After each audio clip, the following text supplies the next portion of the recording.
એકવાર તો એક છોકરાએ એને પપ્પાને કીધું, પપ્પા મને રાજકારણ શીખવાડો ને. એને પપ્પા કે બેટા ભાઈ એ ન શીખાય. તો કે ના પપ્પા મને રાજકારણ શીખવાડો ને શીખવાડો. તો એને પપ્પા કે કાંઈ વાંધો નહીં, મને સોમવારે મળજે. એ સોમવારના સવારના પોરમાં છોકરાએ કીધું કે હાલો પપ્પા મને રાજકારણ શીખવાડો. એને પપ્પા કે હાલ બેટા. અને લઈ ગયા બગીચામાં. બગીચામાં કે સામે ઓલો વડલો દેખાય છે? તો કે હા. તો કે હાલ એની ઉપર ચડી જા. છોકરો ચડી ગયો વડલા ઉપર. હજી કે ઉપરની ડારે ચડ, હજી એના કરતાં ઉપરની ડારે ચડીને હજી એના કરતાં ઉપરની ડારે ચડ, એમ કરીને 3 ડારવા ઉપર ચડાવ્યો. પછી કીધું કે હવે પપ્પા, તો કે હવે ત્યાંથી માર કૂદકો. અરે કે પણ પપ્પા હું ત્યાંથી કૂદકો મારું તો પડી જાઉં, મારા હાથ પગ ભાંગી જાય. અરે કે હાથ પગ ન ભાંગે હું તને ઝીલી લઈશ. હાથ પગ ન ભાંગે હું તને ઝીલી લઈશ. એ છોકરો કે પણ પપ્પા અરે કે હું તને કહું છું ને તારો બાપ છે, હું તને ઝીલી લઈશ, માર કૂદકો. અને ત્યાંથી કૂદકો માર્યો. પપ્પાએ આમ હાથ રાખ્યા હતા, ફટ દઈને ખહી ગયા. છોકરો આવ્યો કસડાક બૂટાને કરતો હેઠો, પગ ભાંગી ગયો. છોકરો કે પપ્પા આ શું? કે લેખ બેટા રાજકારણનો પહેલો નિયમ, રાજકારણમાં હગા બાપનો વિશ્વાસ નહીં.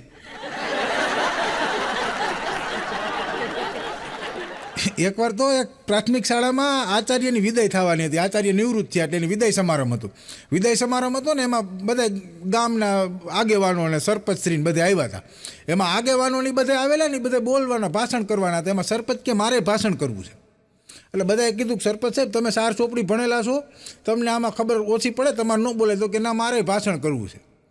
અને સરપંચશ્રી આવ્યા ને ઊભા રહ્યા ને બોલ્યા કે આજે આપણી શાળામાંથી આચાર્ય સાહેબ નિવૃત્ત થયા.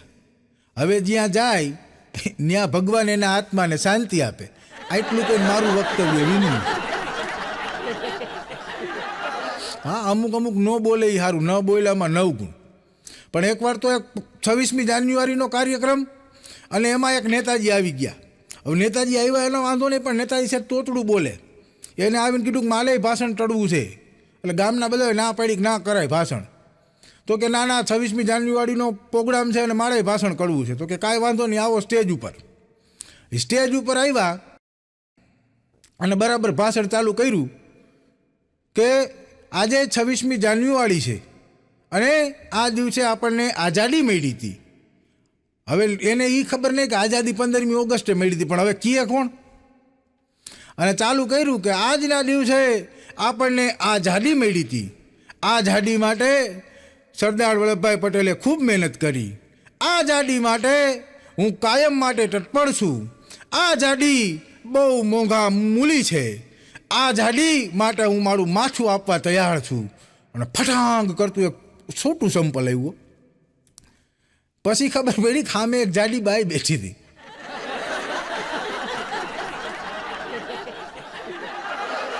એકવાર તો એક કાકાના ઘરમાં મીંદડું એવાયું થઈ ગયું.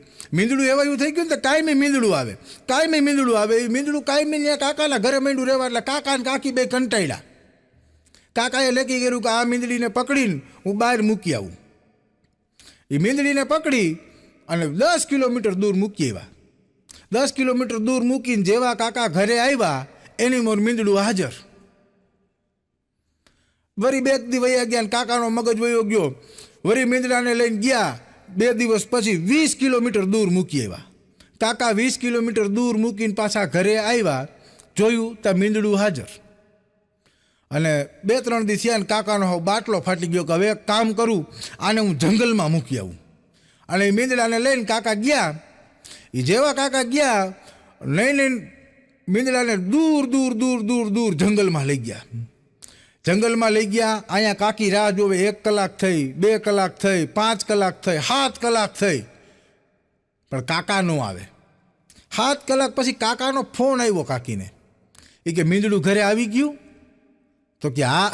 તો કે એ નમાલાને પાછું જંગલમાં મોકલ, હું રસ્તો ભૂલી ગયો છું.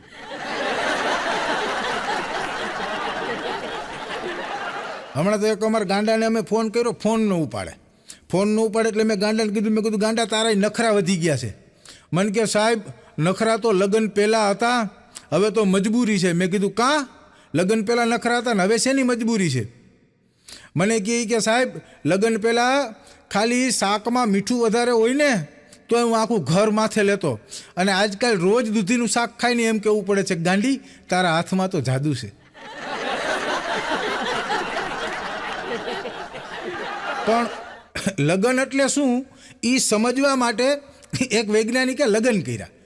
વૈજ્ઞાનિકે લગ્ન કર્યા એનો વાંધો નહીં, 15 દિવસ પછી વૈજ્ઞાનિક મૂંઝાણા કે વિજ્ઞાન એટલે શું. લગ્ન મગજમાં કરી.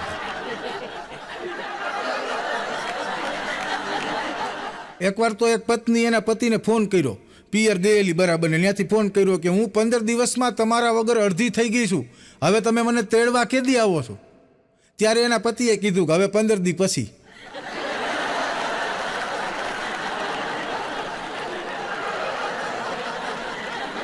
હા, પણ હમણાં તો રાજકોટવાળા એક છોકરો જોવા ગયા ને એટલે પૂછ્યું છોકરો શું કરે છે, તો કે છોકરો સ્પોર્ટમેન છે, સ્પોર્ટમેન. એટલે બધા વચ્ચે જ વખાણવા માંડ્યા કે વાહ વાહ આ તો સારું કહેવાય સ્પોર્ટમેન છે. એટલે એમાં એક ટેણીએ પૂછ્યું કે સ્પોર્ટમેન છે તો કઈ ગેમ રમે છે. ત્યારે છોકરાને બાપાએ કીધું જુગાર.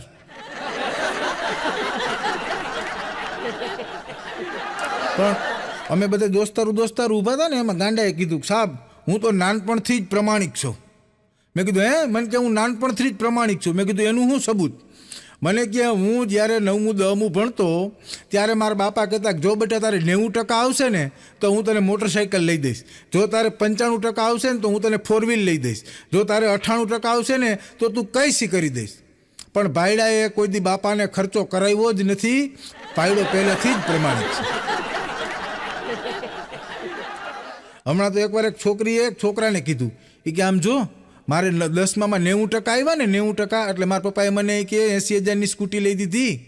90% આવ્યા ને એટલે મારા પપ્પાએ મને 80,000ની સ્કૂટી લઈ દીધી. પછી અમારા ભૂરાએ કીધું કે ઓય તો કાંઈ ન કહેવાય. હું 10માં નપાસ થયો ને મારા બાપાએ મને 8 લાખનું ટ્રેક્ટર લઈ દીધું, ટ્રેક્ટર. હવે કાયમની ભાડા કરું. પણ આજકાલના છોકરાઓને જલસા છે. આજકાલના છોકરા ભણતા કંટાળે ને એટલે ફેસબુકમાં આટો મારી આવે, વોટ્સઅપમાં આટો મારી આવે, ઇન્સ્ટાગ્રામમાં આટો મારી આવે. અને એક સાલુગંજનું આપણે નાના હતા ને તો આવું કાંઈ હતું નહીં. પછી નવરા બેઠા છાપાની પૂર્તિમાં માધુરી દીક્ષિતની, કટરીના કૈફની, ઐશ્વર્યા રાયની મૂસું દોરતા. હા, હિરોઈનોની મૂસું કરીને મોટા થયા ભાઈ. પણ આજકાલના છોકરા ગજબ થઈ ગયા છે. અને તમે એક છોકરાને જોવો ને તો 8-10 હજારનો છોકરો હોય, 3,000નું બેગ, 5,000ના ચોપડા, 2,000ના બૂટ, સરસ મજાના કપડાં, 8-10 હજારનું છોકરું હોય. અને આપણે ભણતા તો એ કાંઈ હતું નહીં. એક બાએ ખાલી એક પેન ને ખડીયો દઈ દીધો હોય. અને અમે અમુક છોકરા તો રૂમાલ ના લઈ આવતા. રૂમાલ ન લેવતા ને બરાબર શિયાળો જામ્યો હોય, નાકમાંથી ઓરિજિનલ ઘી નીકળે અને એ પછી બણેલાટી મારતું અહીંથી આમ ને અહીંથી આમ જતું હોય. અહીંયા લોઢાની પરખ જેવું કઠણ થઈ ગયું એવું નાનપણ. પણ એકવાર તો એક જણાએ મને પૂછ્યું હતું, મને કહે કે તમે કલાકાર છો ને. મેં કીધું હા. મને કીધું તમે માનો કે ક્યાંય સ્ટેજ ઉપર પ્રોગ્રામ આપવા માટે જાઓ, માનો કે તમે સ્ટેજ ઉપર બેઠા પ્રોગ્રામ આપવા માટે અને તમારે બરાબર નાકમાંથી ધોમ શિયાળો હોય, નાકમાંથી શરદી ચાલુ થઈ ગઈ, પ્રવાહી મંડે વહેવા અને તમે ખીચામાં હાથ નાખો ને રૂમાલ ભૂલી ગયા હોય તો તમે શું કરો. મેં કીધું તો પછી હું કાંઈ ન કરું, યુદ્ધનું વર્ણન કરું. આ બાજુથી આમ તલવારું ખેંચાણી, આ બાજુથી આમ તલવારું ખેંચાણી, આ બાજુથી આમ ઘોડા આવ્યા ને આ બાજુથી આમ ઘોડા આવ્યા, એ 10 ઘોડા ને 10 તલવારમાં આપણું નાક સાફ.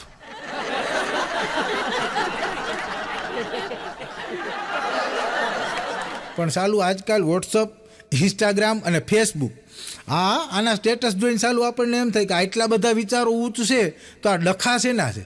હા, એટલા માણસોના વિચારો સુધરી ગયા છે. હમણાં એકવાર તો એક જણાએ મને વોટ્સઅપમાં મેસેજ કર્યો, hi how do you do.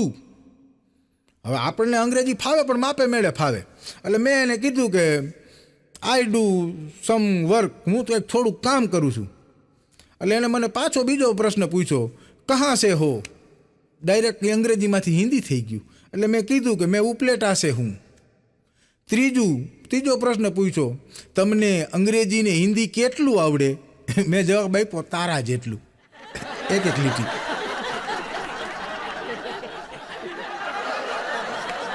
એકવાર તો નાના ભાઈએ મોટા ભાઈને કીધું, એ કે ભાઈ આપણે હમણાં થોડાક દીમાં પૈસાવાળા થઈ જાઉં, એટલે મોટા ભાઈએ કીધું કે એ કઈ રીતે. તો કે હું નિશાળે જાઉં છું ને, અમારા ગણિતના સાહેબ ટાઇલ લઈને પરમદી પૈસાને રૂપિયામાં કઈ રીતે ફેરવવાના ને એ સમજાવવાના છે. પણ હમણાં તો એકવાર એક કવિ ગયા પાનના ગલાની દુકાને જઈને કીધું કે ભઈલા શ્વેતવર્ણી ભભકદાર ધૂમ્રવાહિકા એક આપો ને, શ્વેતવર્ણી ભભકદાર ધૂમ્રવાહિકા એક આપો ને. દુકાનવાળો ચકરી ખાઈ ગયો. એ કે એટલે હું? તો કે કાંઈ નહીં, ફોર્સ કે આપ ને કે કા કુલ આપ. પછી દુકાનવાળાએ જવાબ આપ્યો હમો. એ કે કુલ તો નથી, પણ ખાખી વર્ણી ભભકદાર એકદમ સખત અને લાઇજ્જતદાર ધૂમ્રવર્ણિકા આપું. કવિ કે શું? એ કે બીડી. હા, અમુકને માથા ભટકી જાય. એકવાર તો એક બાપા બીડી પીતા હતા.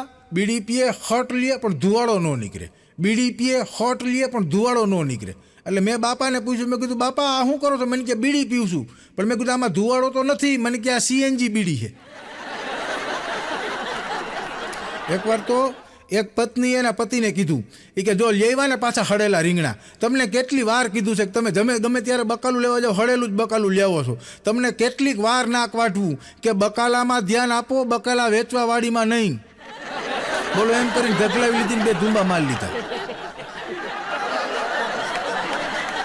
પણ અમે નાના હતા ને તે ક્રિકેટ રમતા ને તો મગન અમારા ભેગો ક્રિકેટ રમવા આવી, અમારા કરતાં મોટો થોડો. એ મગન ક્રિકેટ રમવા આવે, કાયમી અમે ક્રિકેટ રમી. પણ મગનની એક નબળાઈ કે એ ગમે એવો દડો હોય ને કેચ ના કરી શકે, છટકી જાય. આમ કેચ કરવા જાય ને છટકી જાય, કેચ કરવા જાય ને છટકી જાય. પછી ધીમે ધીમે કરતા કાયમી રમવા માંડ્યો, પણ કેચ કરતા આવડ્યા નહીં. હવે આ વાતને વરહદી થઈ ગયું ને પછી એના લગ્ન થયા. લગ્નના 6 મહિના થઈ ગયા પછી પાછો ક્રિકેટ રમવા આવ્યો. અમને ખબર હતી કે આને કેચ કરતા આવડતું નથી. અને બેટ્સમેને ફેરવીને ફટકો મગન હમું માર્યો. મગને ઠેકડો મારીને કેચ કરી લીધો. બધાએ કહે કે વાહ મગન વાહ, શું કમાલ છે. બધાએ મગનના વાહામાં શાબાશ દીધી કે કમાલ બમાલ કાંઈ નથી ભાઈ. આભાર માનવો હોય તો મારો નહીં, મારી ઘરવાળીનો માનો. બધા વિચારમાં પડી ગયા કે એની ઘરવાળીનો આભાર કેમ. પછી અમે બધા એની ઘરે ગયા અને બાયણું ખખડાવ્યું. કોણ? તો કે મગન કે હું સૌ. તી ભેગું છૂટું વણું આવ્યું. હા, અહીંથી સમજી જાજો હવે આગળ. પણ એકવાર તો એક જણો ડૉક્ટર સાહેબ પાસે ગયો. ડૉક્ટર સાહેબ પાસે ગયો ને એટલે ડૉક્ટર સાહેબને કહે કે સાહેબ તમે મને કેટલી દવા આપી, પણ ગમે એમ કરું ને મને રાતે નીંદર જ નથી આવતી. હું શું કરું? એટલે ડૉક્ટર સાહેબ કે એક કામ કર, તું સૂતો હોય ને તો આંખું બંધ કરી અને એવું વિચાર કે ઘેટાની એક લાઈન જાય છે અને 1 2 3 આ રીતે ઘેટા ગણ. એ ગણીશ ને એટલે તારો મગજ એમાં ભ્રમિત થાય ને તને નીંદર આવી જાય. હવે આમ કરતાં 2-3 દી તો વયા ગયા. પણ ચોથે દી ડૉક્ટર સાહેબને રાતે 2:30 વાગે ફોન આવ્યો. ડૉક્ટર સાહેબે ઉપાડ્યો. ઓલા દર્દીએ કીધું કે સાહેબ 9,32,945 ઘેટા ગણ્યા પણ હજી નીંદર નથી આવતી. હવે હું શું કરું? સાહેબ કે હવે તું સુઈ જા, હું ઘેટા ગણું ભાઈ.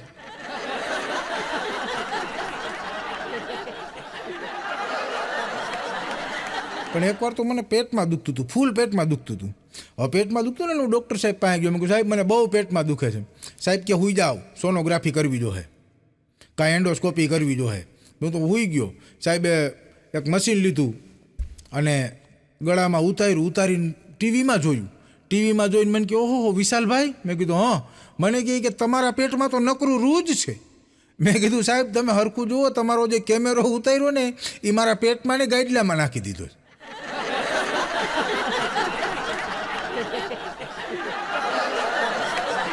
હા, એકવાર તો એક જણો ડૉક્ટર સાહેબ પાસે ગયો. સાહેબને જઈને કે સાહેબ જી ખાવી બધું બાયપાસ. સાહેબ કે હે? તો કે હા કે હું તીખા ગાંઠિયા ખાવ, આખા તીખા ગાંઠિયા નીકળે. હું ચવાણું ખાવ, આખું ચવાણું નીકળે. ખારી સિંગ ખાવી કે આખી ખારી સિંગ નીકળે. સાહેબ કે અહીંયા આય આ બુસ્કોટનું બટન ત્રાહું હતું એ સીધું કર્યું કે તું ખાસ ને એમાં અડધું ઢોરે નહીં હું હરવું નીકળે.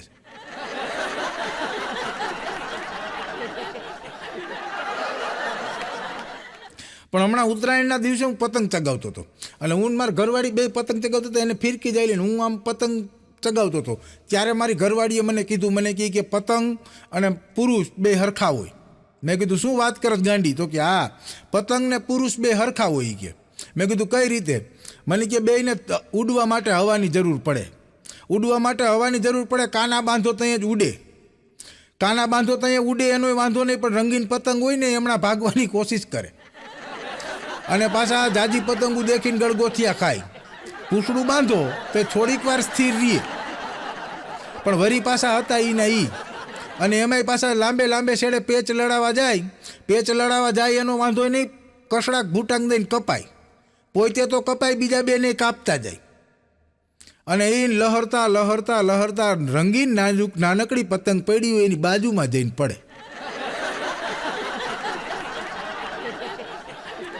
પણ એકવાર તો વકીલ સાહેબને એક પત્ની એને વિચાર કર્યો કે મારા પતિ વકીલ રહ્યા, પણ મારે ગમે એમ કરીને બતાવી દેવું છે કે હું હોશિયાર છું એમ. એટલે 31મી ડિસેમ્બર આવતી છે ને વકીલ સાહેબે પૂછ્યું કે ભાઈ તું મને જવા દે ને પાર્ટીમાં એમ. કેમ દાંત કાઢો ભાઈ, વકીલ સાહેબ હોય ગમે એવું હોય, ઘરે તો પૂછવું જ પડે મારા વાલા. તમને શું લાગે અમે અહીંયા બગડા સટક્યું બોલાવી તો અમારે ઘરે કાંઈ નહીં હોય? આ કલાકારો બધા આ કોટ પહેરે છે ને એનું કારણ એ જ છે, વાહો દેખાઈ ન જાય. એટલે વકીલ સાહેબે એની પત્નીને કીધું કે મને જવા દે ને, તો કે હું જવા દઉં, પણ એક શરત, તમારે મને સોગંદનામું કરી દેવું પડે. તો કે શેનું? તો કે હું જે લખાણ લખું, હું કહું એમ તમે લખો ને એમાં તમારી સહી કરતા જાઓ. તો કે બોલો. તો કે હું દારૂ પીશ નહીં, નહીતર હું તને પત્ની માનીશ નહીં. વકીલ સાહેબ કે ઓકે, લખી નાખ્યું. હું દારૂ પીશ અલ્પ વિરામ, નહીતર હું તને પત્ની માનીશ નહીં. હા, એક અલ્પ વિરામની કિંમત છે. પણ એકવાર તો અમારા ગાંડાએ મને પૂછ્યું, મને કે સાહેબ દુનિયાના જેટલા પુરુષો છે એમાં એ આખા દુનિયાના પુરુષોમાંથી સૌથી વધારે બોલાતો ડાયલોગ કયો છે? સૌથી વધારે બોલાતો ડાયલોગ. એટલે હું વિચારમાં પડી ગયો કે સારા પુરુષો દ્વારા સૌથી વધારે ડાયલોગ બોલાતો હોય કયો? મને કે સાહેબ હું કહી દઉં. મેં કીધું કે મને કે પુરુષો દ્વારા બોલાતો એક જ ડાયલોગ છે, હવે મેં શું કર્યું યાર.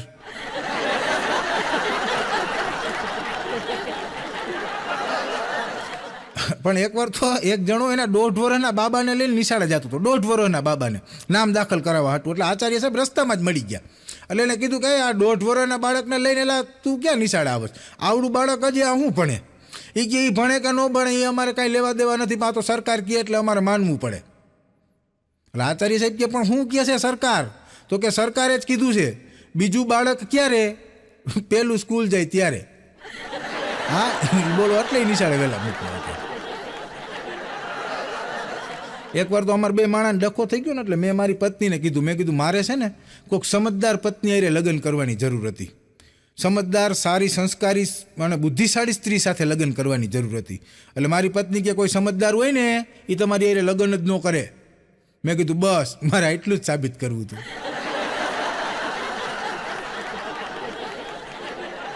પણ મેં એકવાર વજન ઘટાડવાનું નક્કી કર્યું હતું. ઘર જેવો ડાયરો છે એટલે પેટ છૂટી વાત કરું, પાછું તમે કોઈને કહેતા નહીં.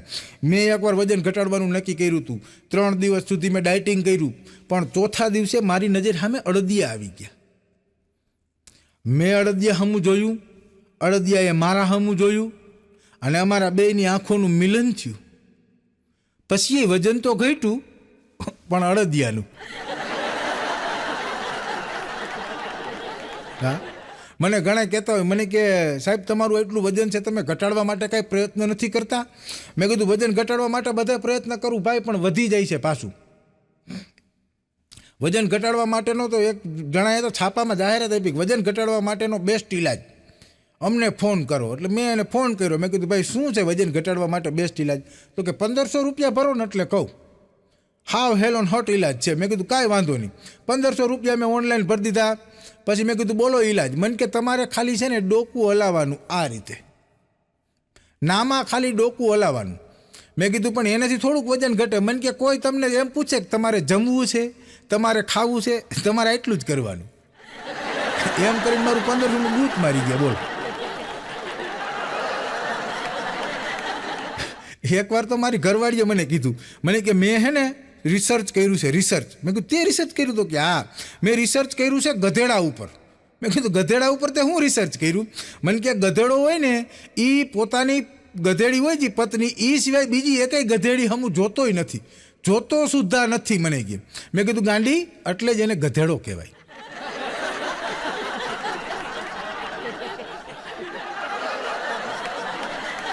પણ એકવાર તો એક ગામમાં જાથાવાળા આવ્યા. જાથાવાળા આવીને બધા વ્યસનીઓને દારૂડિયાઓને ભેગા કર્યા ને એને એમ હતું કે આપણે સુધારી દેવું. એટલે બધા દારૂડિયાઓને બેહાડ્યા શાંતિથી અને કીધું કે જુઓ, આ ગ્લાસમાં પાણી છે અને આ ગ્લાસમાં દારૂ છે. આ ગ્લાસમાં પાણી છે ને આ ગ્લાસમાં દારૂ છે. પછી એક જીવડું લઈ અને પાણીમાં નાખ્યું. જીવડાને કાંઈ ન થયું, તૈરું. પછી એનું જીવડું લઈને દારૂમાં નાખ્યું. જીવડું મરી ગયું. હવે જીવડું મરી ગયું ને એટલે ઓલાવે પૂછ્યું કે જોયું, દારૂમાં જીવડું નાખ્યું તો શું થયું, તમને શું જાણવા મળ્યું? હજી કોઈ જવાબ ના આપે પહેલાં એક દારૂડો ઊભો થયો કે હા, અમને ખબર પડી ગઈ કે દારૂ પીવાથી પેટના બધા જીવડા બળી જાય. હા, ઓના આખા પ્રોગ્રામનો સત્યાનાશ કરી નાખ્યો. પછી એને એમ થયું કે આ નહીં મેળ આવે, બીજો પ્રયોગ કરીએ. બીજો પ્રયોગ કર્યો એટલે એક ડોલમાં પાણી ભર્યું અને એક ડોલમાં દારૂ ભર્યો અને ગધેડાને લઈ આવ્યા. પેલા દારૂ પાસે રાખ્યું મોઢું, ગધેડાએ ન પીધું. પછી પાણી પાસે મોઢું રાખ્યું, ગધેડાએ પીધું. ઓલા વૈજ્ઞાનિકોએ કીધું કે હવે તમને શું જાણવા મળ્યું? હજી કોઈ જવાબ ના આપે તે પહેલાં એક દારૂડિયાએ કીધું કે અમને જાણવા મળ્યું કે જે દારૂ ન પીએ ને એ ગધેડો કહેવાય. બોલો, આમ કરીને ગામના ગારિયા કરી નાખ્યા. પણ આજકાલ એક નવો ટ્રેન્ડ ચાલુ થયો છે, નવો ટ્રેન્ડ. તમે રાજકોટની અંદર નીકળો કે અમદાવાદની અંદર નીકળો એટલે તમે ત્યાં જોજો, ચૂલા પર બનેલા ઢોસા, ચૂલા પર બનેલા સેવ ઉસળ, ચૂલા પર બનેલી ચા, ચૂલા પર બનેલા કાઠિયાવાડી રોટલા, ચૂલા પર બનેલું કાઠિયાવાડી શાક, ચૂલા પર બનેલું ઊંધિયું, આવા બધો ટ્રેન્ડ નીકળો છે. ને એમાં હું રાજકોટની બજારમાંથી નીકળો, મેં આવા બધા બોર્ડ વાંચ્યા ને એમાં એક છેલ્લે બોર્ડ હતું, ચૂલા પર બનેલો ફળોનો રસ. આશ્ચર્ય લાગ્યું મને, ચૂલા પર બનેલો ફળોનો રસ. એટલે મેં ત્યાં જઈને કાકાને પૂછ્યું, મેં કીધું કાકા આ ચૂલા પર બનેલો ફળોનો રસ એટલે હું? મને કે કાંઈ નહીં યાર, ભઠ્ઠીનો દારૂ. હવે પણ એકવાર તો ચાલુ વરસાદે એક કવિ રસ્તા ઉપરથી નીકળ્યા. કવિ રસ્તા ઉપરથી નીકળ્યા ને એટલે ઝાડવાના પાંદડા નીચે પડ્યા હતા. એટલે કવિએ પૂછ્યું પાંદડાને કે હે સુકાઈ ગયેલા પાંદડાઓ, હે સુકાઈ ગયેલા પાંદડાઓ, તમે આ આટલા વરસાદમાં કેમ કોરા રહી ગયા? ત્યારે પાંદડાએ જવાબ આપ્યો કે ભાઈ તું ઘર ભેગો થાને યાર. પણ એકવાર તો એક ડૉક્ટર સાહેબને સમજવામાં નહોતું આવતું કે હું દર્દીને કઈ રીતે કહું કે હવે એ સિરિયસ છે, લાંબો ટાઈમ જીવી શકે એમ નથી. એટલે ડૉક્ટર સાહેબે થોડીક વાર માથું ખંજોર્યું અને પછી ભાઈને હળવેકથી કાનમાં કીધું એ કે તમારા મોબાઈલમાં જે કંઈ ડિલીટ કરવાનું હોય ને એ મારી દેજો જલ્દી. એકવાર તો મારું માથું નિશાળેથી આવ્યું ને મારું માથું બહુ દુખતું હતું. ને એટલે હું સૂતો હતો, મારી ઘરવાળીને મારી ઉપર દયા આવી. જોકે રોજ ના આવે, કોક દીક આવે, પણ દયા આવી ને એટલે મારું માથું માંડી દાબવા. માથું દાબતા દાબતા મને એને હળવેકથી પૂછ્યું, મને કે દીકુ, મેં કીધું હા. મને કે લગ્ન પહેલાં તમારું માથું દુખતું તો એ કોણ દબાવી દેતું? મેં કીધું ગાંડી, લગ્ન પહેલાં મારા માથાનો દુખાવો નહોતો.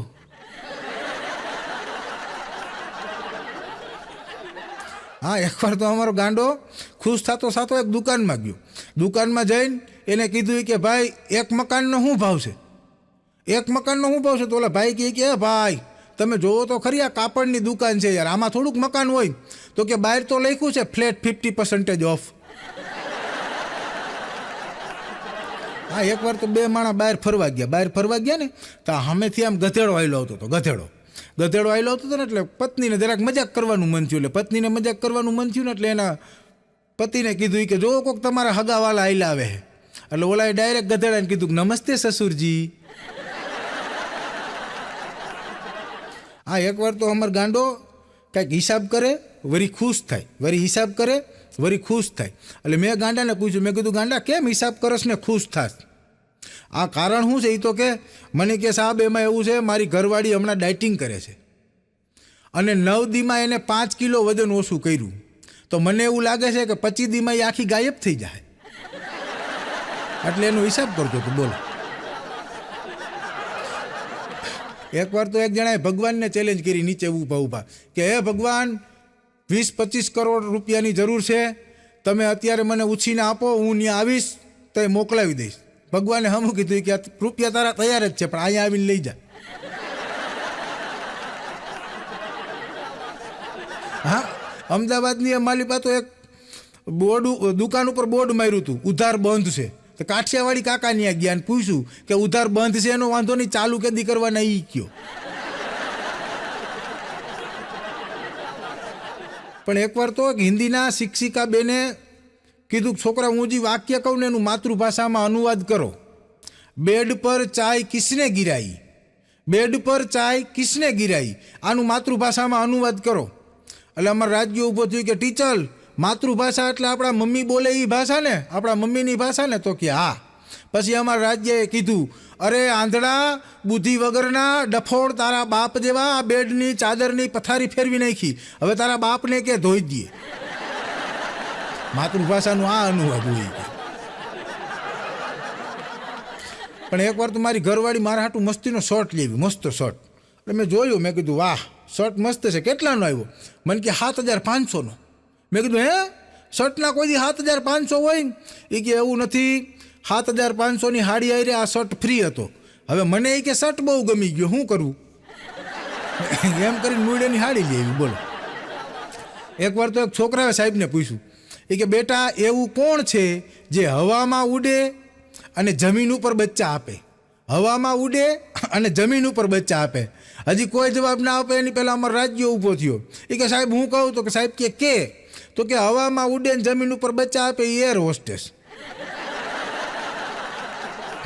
પણ કોલેજની અંદર એક ગુજરાતીના પ્રોફેસર મેડમ, એને છોકરાનું પૂછ્યું કે બેટા નિબંધ અને કવિતામાં શું ફેર? નિબંધ અને કવિતામાં શું ફેર? તો કોઈ જવાબ આપી નહોતું શકતું. ત્યાં એક જણો ઊભો થયો, ઊભો થઈને કે ટીચર હું જવાબ આપું? તો કે આપ. તો કે જે પ્રેમિકા બોલે ને ટીચર, પ્રેમિકા, એને કવિતા કહેવાય, અને લગ્ન પછી ઘરવાળી બોલે ને એને નિબંધ કહેવાય.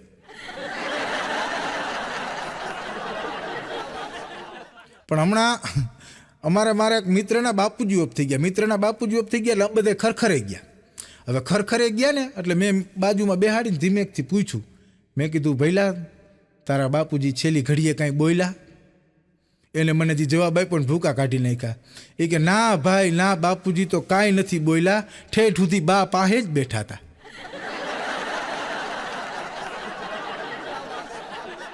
પણ આપ બધાએ મને શાંતિપૂર્વક સાંભળો એ બદલ આપ બધાનો ખૂબ ખૂબ આભાર. જય હિન્દ, જય જય ગરવી ગુજરાત.